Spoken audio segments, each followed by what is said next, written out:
అస్సలాము అలైకుం వరహ్మతుల్లాహి వబరకాతుహు. క్రైస్తవ సోదరుడు, క్రైస్తవ ప్రచారకుడు ప్రవీణ్ పగడాల గారు మృతి చెందిన దానికి మా ముస్లిం సమాజం తరఫున వారికి వాళ్ళ కుటుంబానికి ప్రగాఢ సానుభూతి తెలియజేస్తున్నాం. అదేవిధంగా ప్రవీణ్ పగడాల గారి ఆత్మకు శాంతి చేకూర్చాలని చెప్పి ఈరోజు మనం ఇఫ్తియార్ తర్వాత అతని కోసం కూడా దువా చేయడం జరిగింది. గతంలో అతను కొన్ని అనుచిత వ్యాఖ్యలు మొహమ్మద్ ప్రవక్త గురించి చేసినప్పుడు అతనికి మందలిస్తూ క్షమాపణ కోరుతూ వీడియో పెట్టమని చెప్పి మేము కొన్ని వీడియోలు చేయడం జరిగింది. మనం పెట్టిన వీడియోలకు స్పందిస్తూ అతను క్షమాపణ కోరిన తర్వాత ఇస్లాం ధర్మాన్ని అనుసరించే మేమందరం కూడా అతనికి క్షమించి అతని గురించి మేము పట్టించుకోవడం వదిలేసినాం.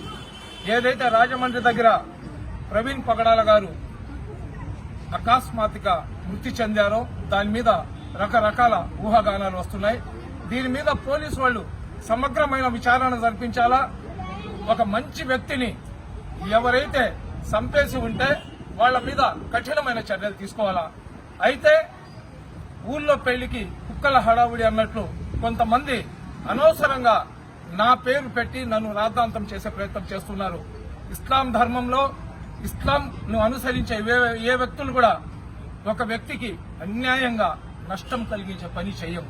అందులో పవిత్రమైన రంజాన్ మాసంలో చిన్న బిడ్డ కాళ్ళ నుంచి చనిపోయే ముస్లిం వాళ్ళ దాకా కూడా పుణ్యమైన కార్యక్రమాలు చేస్తారు. కానీ ఒక మనిషిని జీవితాన్ని హరించడానికి ఇస్లాం అంగీకరించదు.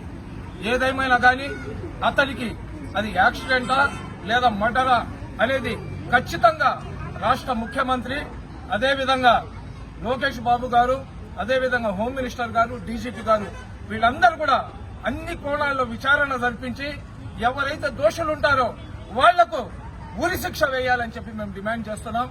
ఎందుకంటే మా ప్రవక్తకు చెప్పినప్పుడు ఖచ్చితంగా మేము రియాక్ట్ అవుతాం.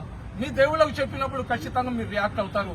క్రైస్తవులకు చెప్పినప్పుడు, యేసు ప్రభుకు చెప్పినప్పుడు క్రైస్తవులు రియాక్ట్ అవుతారు. కానీ అతని ముఖం మేము చూడలేదు, మా ముఖం అతను చూడలేదు. ఏదైతే అతని వీడియోస్ లో, డెబిట్స్ లో మొహమ్మద్ ప్రవక్త గురించి చేసిన అనుచిత వ్యాఖ్యలు ఏదైతే ఉన్నాయో దాన్ని ఖండించే సందర్భంగా అతని మీద మేము చాలా కఠినంగా అయితే మాట్లాడిన మాట వాస్తవమే. ఖచ్చితంగా అతను క్షమాపణ కోరిన తర్వాత అతనికి మేము క్షమించేసి అతని జోలికి మేము వెళ్లకుండా మా పనులు మేము చేసుకుంటున్నాం. నేను యావత్ క్రైస్తవ సోదరులకు చెప్తున్నాను, ఎవరో రెచ్చగొట్టి ఏదో చెప్తే అనవసరంగా మీరు కేసును పక్కదావ పట్టించేటట్లు రకరకాలుగా మీరు తెలిసి తెలియని పనులు కానీ చేసుకుంటే అసలైన దోషులు తప్పించుకొని దర్జాగా తిరిగే పరిస్థితి వస్తుంది. కాబట్టి దయచేసి మీ దగ్గర ఆధారాలు లేకుండా అనవసరమైన కామెంట్లు చేయబాకండి. అదేవిధంగా ఎవరైతే చనిపోయినాడో అతని ఆత్మకు శాంతి కలగాలని, అదేవిధంగా వాళ్ళ కుటుంబ సభ్యులకు, వాళ్ళ బంధుమిత్రులకు అందరికీ కూడా మనశ్శాంతి కలగాలని చెప్పి ప్రార్థించండి. మేము కూడా అల్లా దగ్గర అతని గురించి వాళ్ళ కుటుంబం గురించి దువా చేస్తాం. అస్సలాము అలైకుం.